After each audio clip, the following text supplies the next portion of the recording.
Herring feed our coast. For thousands of years, vast schools of herring have swum the shores of BC. And for thousands of years, these vast schools of tiny silvery fish have fed the exuberance of coastal life. The great gift of herring is that they grow their calorie-rich bodies by feeding on the ocean's abundant plankton, and then, in turn, are prey that provides fuel right up the food chain. And we, the people, lean heavily on herring. For thousands of years, herring and their rich blankets of intertidal eggs have fed First Nations peoples along the coast. And herring, too, are a foundation of our industrial fisheries, feeding as they do the halibut and hake that fill the fishers' nets. And herring, too, are food for salmon landed by sport fishers. And it is also those herring-fed seals and sea lions upon which the mammal-eating killer whales depend. And it is those killer whales, along with humpbacks that feast heavily on herring, that are the cornerstone of our marine ecotourism. So both our coastal ecology and coastal fisheries and tourism economy rests heavily on the tiny silverbacks of our herring. It would seem common sense that we would provide utmost care to this critical foundation of the coastal food chain and economy. But this does not appear to be the case. Each year, 2 major fisheries harvest herring along the shores of eastern Vancouver Island. The second fishery occurs in March, when the herring come to lay their eggs and spawn.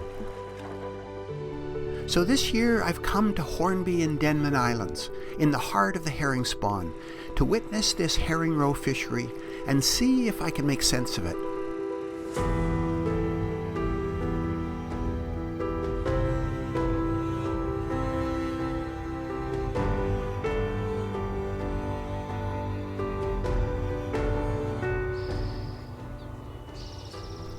I wake on my first morning on Hornby to hear news that the herring fishery has just opened on the north end of nearby Denman Island. So I head down to a nearby beach where I watch a steady stream of fishing boats heading north along the Denman Island shore. Far to the north, I can see that a large number of boats have already assembled off the northeast end of the island. Whoa, I better get going. So, half an hour later, I'm on the next ferry to Denman Island. And shortly after that, I'm launching. It's cleared into a bright yet calm day, and I'm just delighted with my luck.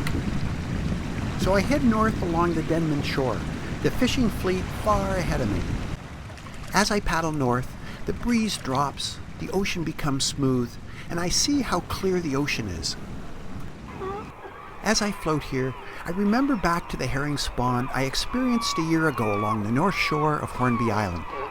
The herring spawn was too small for a commercial fishery opening, and so the spawn went on undisturbed. I saw the energy, pent up from a long winter's wait, of hundreds of hungry sea lions and eagles and thousands of seabirds. It was all just overwhelming, and left me with a deep sense of the role that herring play in sustaining the rich marine life of the Salish Sea.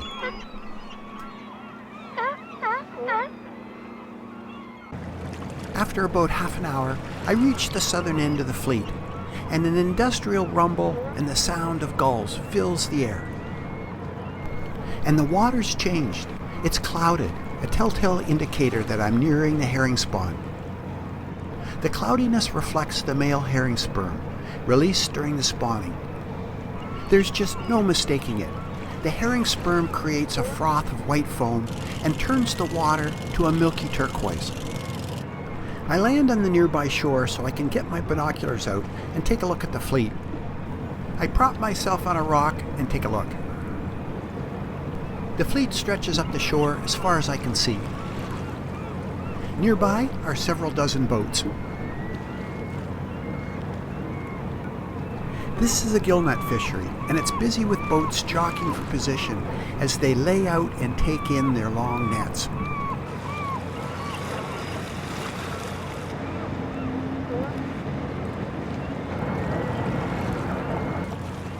I watch one boat lay out its net. The nets are strung out parallel to the shore to intercept the spawning herring. These are gill nets that herring get caught in as they try to swim through them. As I watch, I start to realize just how many nets there are out there. The many nets form a dense curtain of entrapment all along the shore.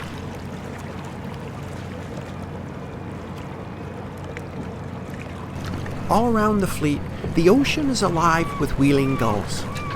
I can also see flocks of marine birds further offshore, and the heads of sea lions and seals pop up here and there.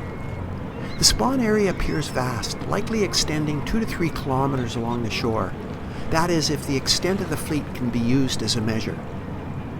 But in spite of the wildlife I see, I'm struck by how muted it is relative to what I remember from last year's spawn. Part of the difference likely reflects the much greater extent of this spawn that distributes wildlife over a much larger area. But its quieter tone likely also reflects the industrial din of the fishery that scares away some of the wildlife.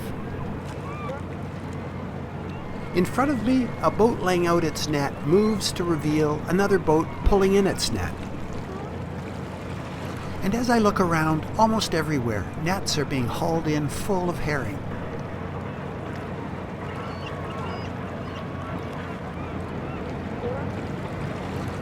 It's clear the fishermen are working really hard, and they've got my great respect.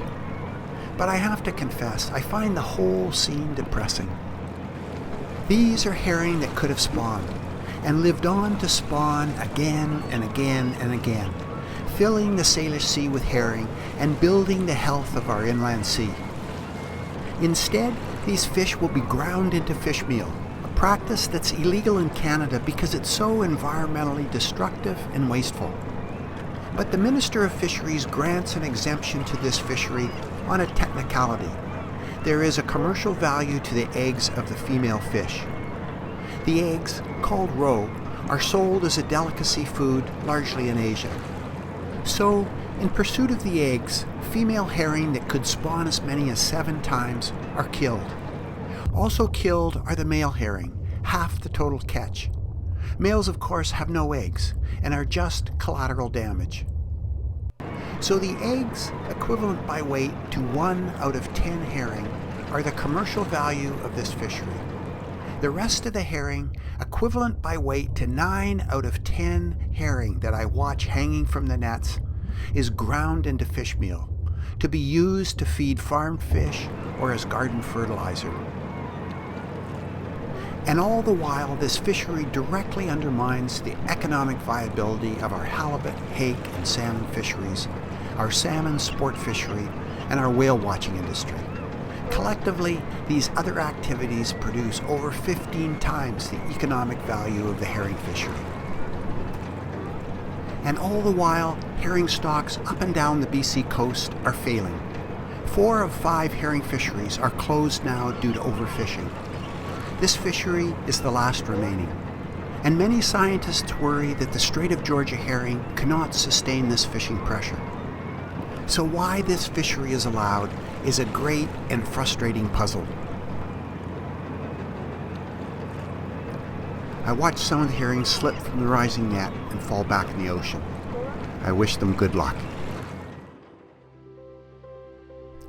A few hours later, I ponder it all from a ferry heading back to Hornby Island.